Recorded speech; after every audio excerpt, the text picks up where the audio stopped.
Vivid doing crazy things right now. Fortunately, the zone did go back in his favor, so he doesn't have to spend too many materials as it's going downhill. And he uses the one piece of metal to block that shot, and now he's looking for more. He's looking to refresh. He needs to find something, possibly both of these eliminations in the storm. Yes, this is going to be the mats that he needs to refresh. Not even much, though. Every single time he finds an elimination, there's not much at all. The edit coming through, is he going to finish it off? Yes, but does he get the mats? Not really. Not really just yet, but taking the time, going back still. Only 10. Can you really do this right here with no mats from all the way back when? Clutching up now into the top 5. He is doing this.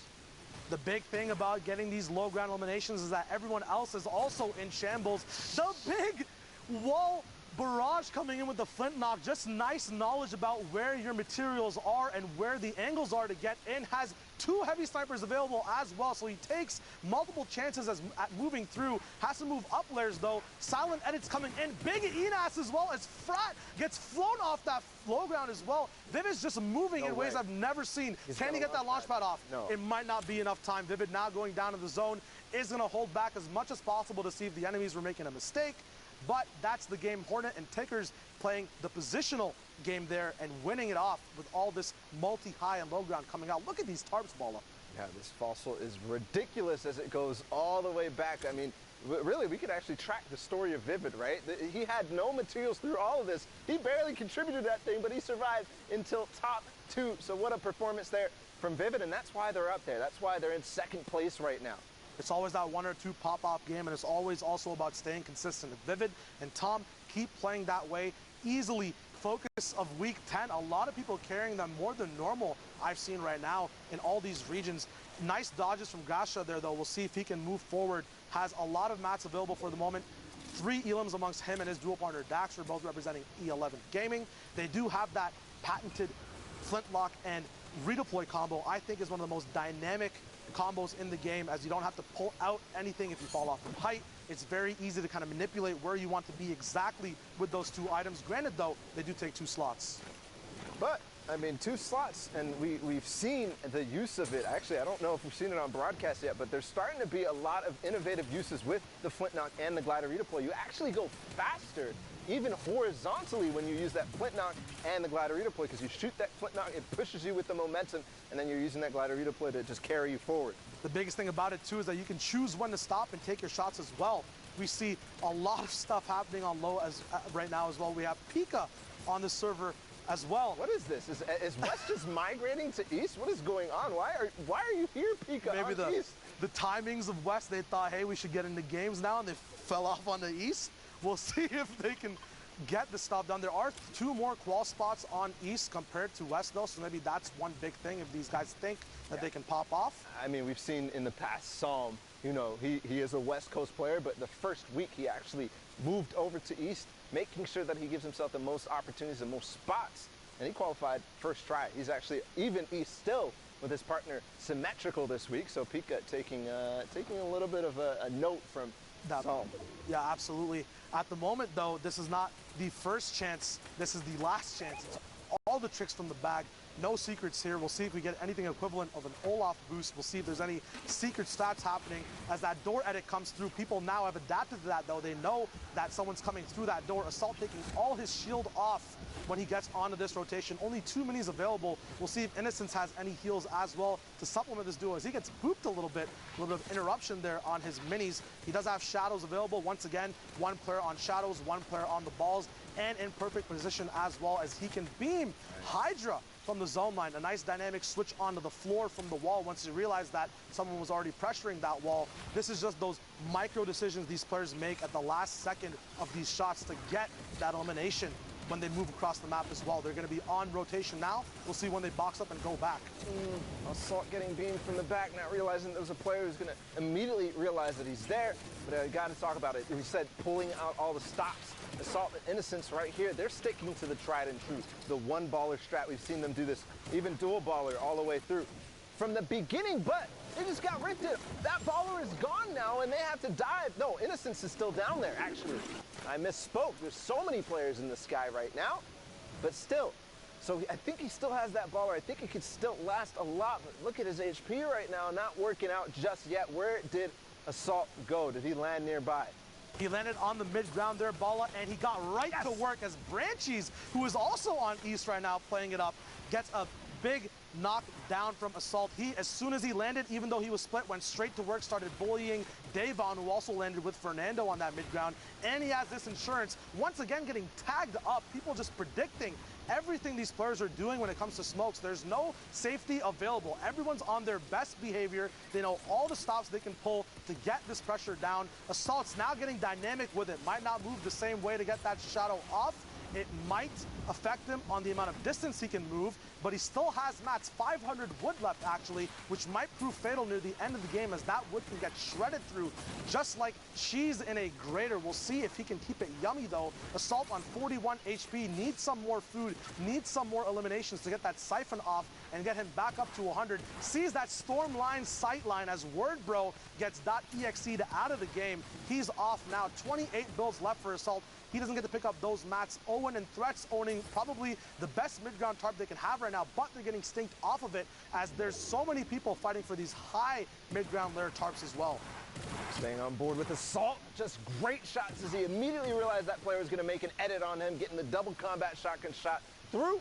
And I think he wants to go for the mats, but maybe a little bit risky. Does find a med kit. Is he going to find the time to pop it? Is this the final zone? I don't think he's going to be able to do that unless he really goes for the full heal off right here. Now, down on low ground, there's still so many people left alive, Shiloh. I mean, there are 11 players total. 7 duos still remaining in this game, and it's final zone. It is time. 1 minute left in the game. People are going to be playing super, super smart. The placements have not even gone out yet. All the points there. Still duels to get knocked down. 8 W keys get sent back to the jungle. No opportunity there for him to get any placements, unfortunately. 1 duo still needs to go down. Assault looking very healthy on HP and shield right now. Has a little bit more time to move through the storm. That storm taking 10 damage a second gives him about 8 to 9 seconds to move throughout without an elimination. Speaking of eliminations, Intangible goes down as Assault is now just freaking on everyone. Another shot coming in. Threats is getting eliminated. Can he keep it going? Assault has that low ground lair. It's very dangerous for the surprise factor. Davon getting that shot off, but it's not over yet. Creo and Nolan in a 1v1. Both their duos have gone down. Creo what a with play! the Superman launchpad on the height. Still has mats to answer with it as well. Starts taking the ticks of health first, but resets those ticks as Nolan has fallen under less HP. Creo with the high IQ launchpad and safety switch to stay in the storm and clinch out that game. Huge plays there. 3 eliminations. The victory royale. Creo, you can't do it better, Bala. You can't. Creo just pulled off one of the most insane clutch launch pads I have ever seen, knowing exactly that Dusty Divot has these, you know, kind of elevation changes. It goes up and then it goes down drastically. He knows there's builds up there. I can get up there and I can out-heal or outlast you as you have to make your way through all of that old fossil. Perfect play there from Creo, and that's why he's qualified in solos, right? So he's trying to do it now, trying to get double qualified and bring his teammate KiwiFace along with him. We talk about qualified duos and solos. Sap and Zayt now, who also qualified for duos, are going to be looking at getting some more money and placement as well as they keep playing for these top spots for respect and practice as well. Slurp sticking on Sap. He does have a few more. They pick up an elimination. A lot of loot to work with now. Looks like they have excess mats as well. They're in zone. They could big up their base if they wanted to, make it a little bit bigger for more sightlines, or they could stay cool, calm, collected. One cool thing I see from low ground usually is if you stay a little bit more low key and then look for surprise shots where people don't expect it, that's where you can get those big picks. On height, it's always dope to, you know, edit your walls, see if there's any advantage points, but with low ground, you usually have 1 or 2 angles, and you can get those pop-off moments there. So Saf and Zayt, I've been doing a little bit of, I've seen a little bit of on Zayt's Twitter about his strategies going into New York, you know, talking about how he's trying to control his drop spot being Loot Lake. That's going to be one of the most interesting storylines in New York, being the fact that they claim Loot Lake to themselves, but we know how many duos are already dropping there. We know how many duos are already qualified in New York. So Zayt talking about, I'm trying to stop anybody else from being in there because he already has Sean and Aiden. He already has Mitra and Mongo, you know, they're trying to claim Tilted, but they could come back to their old home the way they qualified. The mind games from duos saying on Twitter, we might be taking this spot or that spot. The biggest theme for Worlds is going to be clashing of all these storylines. Everyone plays in their region. They know the rules, but that always gets flipped as Juxta gets flipped as well in the storm. He goes down. easy Elam points picked up from Sap and Zay. Yeah, I do want to shout out real quick somebody who's been doing a lot of research on those clashes going into New York in solos. He put together all the drops. That's Arcane on Twitter. Absolutely amazing work. He just does that week in, week out. And now we really can look at a map and say, okay, we're going to see this, we're going to see that. And I can't wait for it. But you know what else I can't wait for? It's Fuzzy and Hogman. This is one of the teams that has had those, heartbreaking weeks, those heartbreaking moments, but also very positive, triumphant, because every week they're up there as Hogman picks up webs. Every single week they are getting so close. And we saw them up on the leaderboard before, right around probably, possibly this game is fresh for us, not even realizing any of the points here. Hogman, you are crazy. He just went all the way up on high ground with the baller, and Fuzzy's doing the same too, but staggered because now, no, just barely. I thought he was going to take full high ground while Hogman fights from below. But what a crazy play there. They're all of a sudden in a really good position. They talk about the use of ballers in competitive, but no one does it better, I think, than Hogman and Fuzzy. Hogman was the king of ballers coming in from solo. He's kind of given that knowledge to Fuzzy as well. The amount of time they can keep these ballers alive near the end of the circle. A rift coming out now, seeing if they can once again reposition. Looks like their game plan is always zone 6 and 7. Fight for that height. Use your mats then. So if the balls don't work, we'll see if the rift to go can work. And it does almost, as Hogman gets that slow deploy, but pops off on Sean Claude from the back. We'll see if he can build up. Another shot coming in. The Sidewinder combat shotgun. We'll see if he can wall replace here. His enemy goes down lower towards the ground. Sean gets that Elam, or Hogman gets the Elam confirmed on Sean. Multi-layered high ground available as well for this duo. Yeah, and I'm curious, okay, they are going to use the launch pad to get right back down. Actually, Fuzzy's going to go ahead and drop all the way down. He does have that glider redeploy, but one thing I'm noticing in their inventory, they have the chug splashes. We saw the play earlier from Famhood. So that is a possibility here in this game, but there's still so much to play, Shio. The chug splash is one thing you can always bait and switch with. We saw that high ground PG fight about to happen, but instantaneously that heal off came in. We'll see what these duels can do with the utility they have. Brispy going for a nice utility play as his trap gives him some fruition, but he can't capitalize on getting those mats, ammo, or weapon upgrades because these guys have to move for the storm. Sometimes you can get those high priority Elams down, but you won't be able to get everything out of them except for just the points, and it might make it so that you fall behind on tempo for the rest of the game, moving on positions. Speaking of tempo, I love how Sherry here is not, full topping all the way through, but what he is doing is placing a floor and a cone on the bottom layer and making sure that if anybody's going to go below, I can make that edit. I can open up on you. A lot of personalized styles from a lot of people. Palbro going down. We'll see Cherry actually moving behind his builds as his duo stays up. This is huge. 6 duos left alive now. 1 more placement point left. We'll see who's allowed to play and who is not going to get any placement points from this point onwards. Hogman on the high ground with Fuzzy, who's trying to wall replace. Once again, this genius type of split on height where one person, one target, so the other one goes and does the dirty work. Fuzzy in a dirty situation, but Hogman cleans it up. Very nice stuff there as they get that Elam down.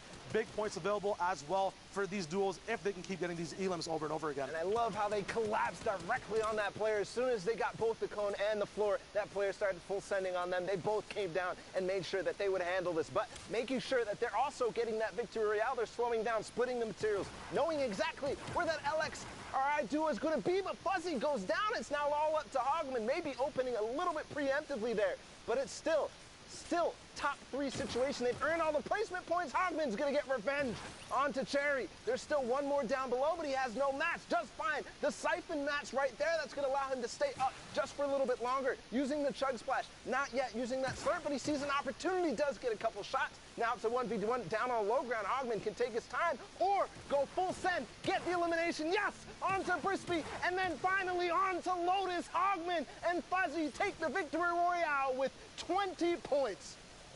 Options, options, options. Hogman just using the proper shots, using the proper heals. Zeke, what do you think about all this, man? How is this stuff getting so insane and more ramped up over and over again? Knew for a while now that Hogman's and Fuzzy had it, and right then they just put all the pieces together. A massive 20-point game. Let's go. Fuzzy Wuzzy doesn't care. Fuzzy Wuzzy will take all your points away and qualify for the World Cup. That should have rhymed. I apologize. Sundown has long hair. There's the rhyme. You go. All right, let's talk about some dope clips that you pulled for us. Yes, let's take a look at some of the individual efforts that are coming out. I know it's duos week, but right now these guys are putting their partner on their back. First